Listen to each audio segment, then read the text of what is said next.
Hello friends, welcome back to my channel. এখন বেজে গেছে সকাল 9টা।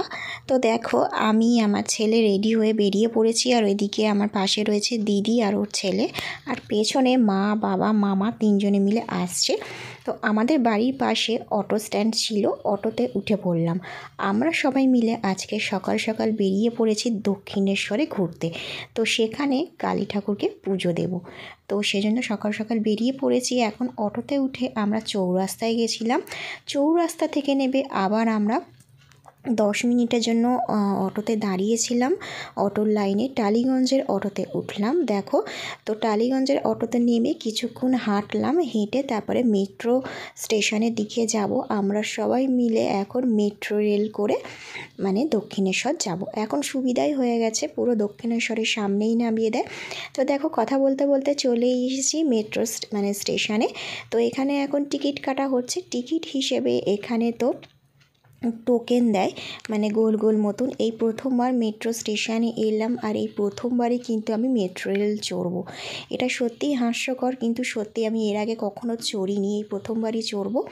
তো এই দেখো, এই টোকেনগুলো দিচ্ছে, এই টোকেনগুলো আবার ফেরত নিয়ে নেবে, নইলে ট্রেনে ওঠাও যাবে না, আবার নামাও যাবে না, মানে এইরকম একটা সিস্টেম আছে। তো চলো, সিঁড়ি দিয়ে উঠছি, এখন স্টেশনের দিকে যাই। আর স্টেশনে এসে দেখলাম খুব একটা বেশি ভিড় নেই, একদম ফাঁকা ফাঁকাই রয়েছে। মানে এমনি রেল স্টেশনে যা ভিড় হয়, মানে এখানে দেখলাম সেই ভিড়টা নেই, একদম কমই ভিড় রয়েছে, খুব একটা বেশি মেট্রো স্টেশনে ভিড় হয় না। তো এই প্রথমবার আমি আর আমার ছেলে চড়বো। ছেলেও খুব খুশি আর আমিও ভীষণ খুশি, কখনো এরকম ট্রেন আমি চড়িনি, প্রথমবার চড়বো। তো চলো, ট্রেন একটু পরে চলে আসবে।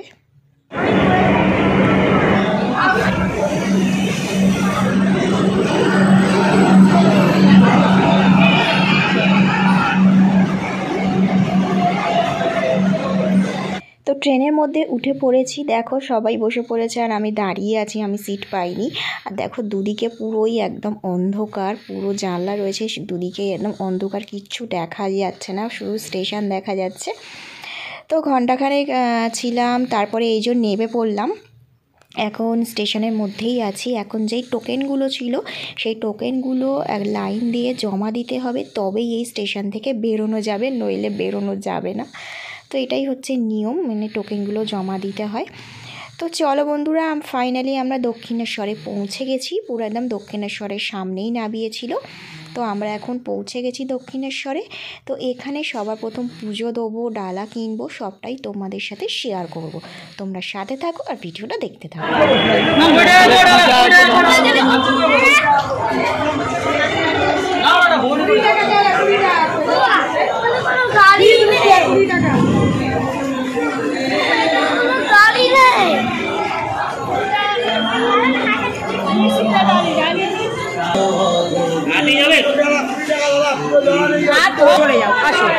আসো বোন,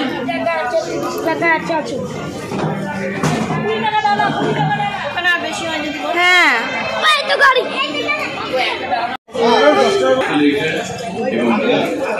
যথাযথভাবে ব্যবহার করুন। যেখানে সেখানে আবর্জনা ফেলবেন না,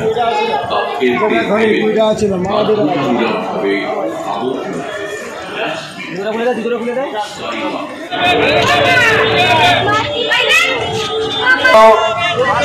জাতীয় মন্দিরকে বাহার পথে অপেক্ষা করছেন দীপক মহান্ত।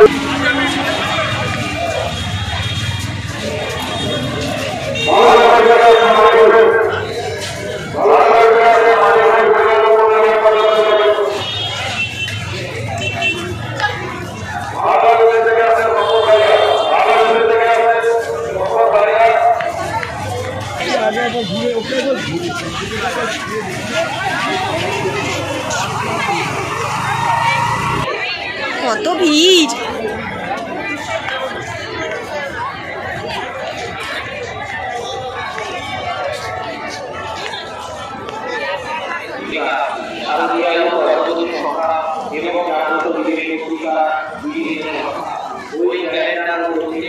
তো মন্দিরের ভেতর থেকে এখানে আমরা ডালা কিনলাম, দুটো 50 টাকার ডালা আর একটা 100 টাকার ডালা কিনে নিয়েছি। দেখো,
তো বন্ধুরা তোমরা দেখতেই পেলে কত বড় লাইন হয়েছে। ফাইনালি আমরা লাইনে এসে দাঁড়িয়েছি আর প্রচুর লাইন হয়েছে। আর আজকের দিনটাও ছিল রবিবার, মানে রবিবার প্রচণ্ড ভিড় ছিল, মানে এত ভিড় যে বলার মতন কথা নয়। এখন কিন্তু প্রায় 12:30টার মতন বাজে। কখন যে আমরা পুজো দেব তার কোনো ঠিক নেই। আমরা কিন্তু মন্দির থেকে প্রায় অনেক দূরে রয়েছি, মানে মন্দিরের চূড়াও এখান থেকে মনে হয় দেখা যাবে না, এতটাই দূরে আমরা রয়েছি। মানে এখান থেকে মন্দিরের লাইন শুরু হয়েছে, আমাদের পেছনেও আরও প্রচুর লাইন হয়ে গেছে সঙ্গেই। মানে কখন যে পুজো দেওয়া শেষ হবে মানে বলে বোঝানো যাবে না। লাইন দেখে মাথায় হাত পড়ে গেছিলো আমাদের, প্রচুর লাইন, মানে প্রচুর লাইন। তো এখন কিন্তু বেজে গেছে প্রায় 4টের মতন। আমরা সেই 1টা থেকে 4টে অবধি প্রায় লাইনে দাঁড়িয়ে শেষমেশে এখন পুজো দিয়ে সবে বেরোলাম। আর মন্দিরের ওইখান থেকে মোবাইল তো জমা নিয়ে নিচ্ছিল, মোবাইল একদমই হাতের কাছে রাখতে দিচ্ছিল না। মানে মন্দিরের আশেপাশে এবং ঠাকুরের কাছে কোনো ভিডিও করাও যাবে না, আর মোবাইল নেওয়া তো যাবেই না। তো মোবাইলটাকে রেখে দিয়েছিলাম বাবার কাছে। তো আমরা এখন পুজো দিয়ে সবে বেরোলাম, বেরিয়ে এইখানে এসে একটু ভিডিও তোমাদের সাথে শেয়ার করছি মন্দিরটা। মানে মন্দিরের ধারে কাছে মানে মোবাইল নিয়ে একটু যেতেই দেয়নি, মানে ভিডিও করতেই দেয়নি, সেজন্য পুজো মানে ঠাকুর কিছুই তোমাদের সাথে শেয়ার করতে পারলাম না। কিন্তু এখান থেকে একটুখানি এক ঝলক মন্দিরটা তোমাদের সাথে একটু শেয়ার করলাম। আশপাশটা যেইটুকুনি সুন্দর করে সাজানো রয়েছে সেইটুকুই তোমাদের সাথে শেয়ার করছি, আর বেশি কিছু শেয়ার করতে পারলাম না, কারণ মোবাইল কোনো অ্যালাউ নেই ওখানে। মোবাইল দেখলেই মোবাইল কেড়ে নিচ্ছে, আর বড় করে মানে পোস্টারে লিখে দিয়েছে মোবাইল ব্যাগ কিছুই মন্দিরের কাছে নিয়ে যাওয়া যাবে না। তো সেজন্য মোবাইলটাকে রেখে দিয়েছিলাম বাবার কাছে। বাবা একটা জায়গায় বসেছিল, বাবা অতটা লাইন হয়েছিল বলে লাইনে দাঁড়াতে পারিনি। মানে আজকের রোদ্দুরটাও ভীষণই কড়া, আর ওয়েদারটাও ভীষণই ভালো আর কি, কড়া রোদ্দুর উঠেছে। আর খুব একটা বেশি কষ্ট সেরকম হয়নি, মায়ের কাছে গেলে সত্যিই কোনো কষ্ট হয় না। ভালো করে সুন্দর করে পুজোটাও দিয়ে দিলাম। মানে লাইন প্রচুর হোক না কেন, তাতে কি হয়েছে, পুজোটা যে দিতে পেরেছি আর মায়ের দর্শন যে করতে পেরেছি সেটাই আমাদের কাছে অনেক। তো এবারে হচ্ছে পেট পুজো করার পালা। পুজো দিয়ে খুবই জোরে খিদে পেয়ে গেছে। এখানে একটা রেস্টুরেন্ট মতন ছিল, সব নিরামিষ খাবার। তো সেজন্য দেখো এখানে আমরা ঢুকে যাচ্ছি, মানে এখানে সমস্ত কিছু লুচি, তারপরে ধোসা, এই ধরনের মানে শুকনো খাবার পাওয়া যায়। তো আমরা নিয়েছিলাম মানে কচুরি, মানে 4টে কচুরি, ছোলার ডাল আর শেষমেশে একটা পান্তুয়া নিয়েছিলাম। তো এইগুলোই হচ্ছে আমাদের দুপুরবেলা আমরা সব খেয়েছিলাম। ভাত কেউ আমরা খাইনি, কারণ পুজো দিয়ে আমরা সবাই ভাবলাম যে ভাতটা না খাওয়াই ভালো, সেজন্য এইখানে একদম কড়াইশুঁটির কচুরি ছিল আর ছোলার ডালটা খুবই সুন্দর ছিল।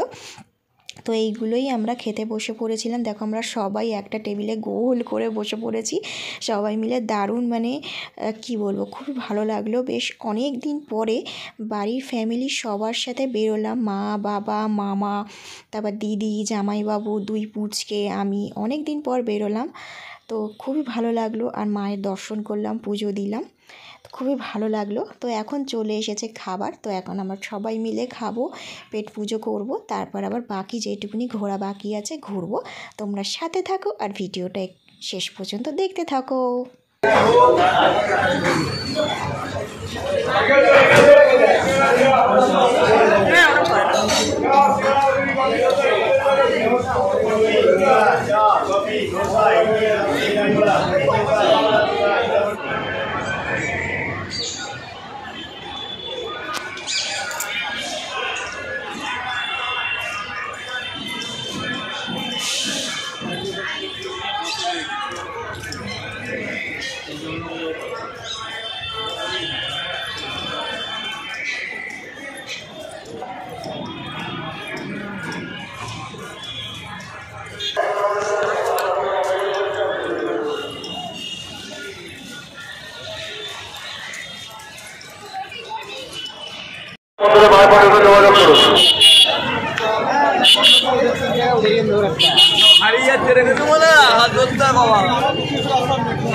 দেখ কত হনুমান দেখ। পাশে উঠে যাবো।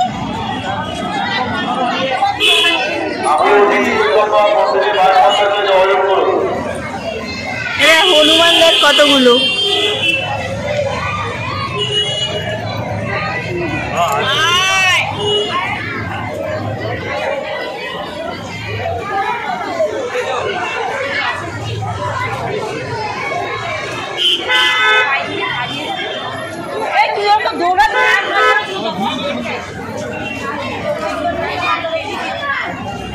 না ওখান থেকে তাহলে বাসে বের হতে হবে, মেট্রো আসে যাবে না।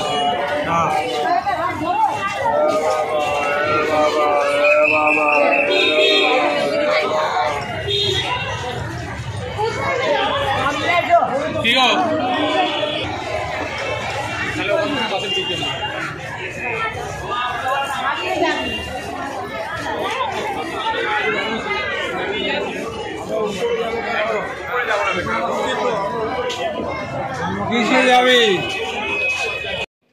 তো দক্ষিণেশ্বর থেকে বেরিয়ে অটো ধরলাম, অটো করে এখন আমরা যাচ্ছি হচ্ছে বেলুড় মঠ। তো বেলুড় মঠ দর্শন না করলে হয় বলো, কিন্তু আজকের কিন্তু আমি বেলুড় মঠের ভিডিওটা শেয়ার করছি না, তাহলে ভিডিওটা অনেকটাই বড় হয়ে যাবে। তো এই ভিডিওটা বেলুড় মঠের ভিডিওটা আমি কালকে তোমাদের সাথে শেয়ার করব। তাহলে আজকে ভিডিওটা এখানেই শেষ করলাম, টাটা বন্ধুরা।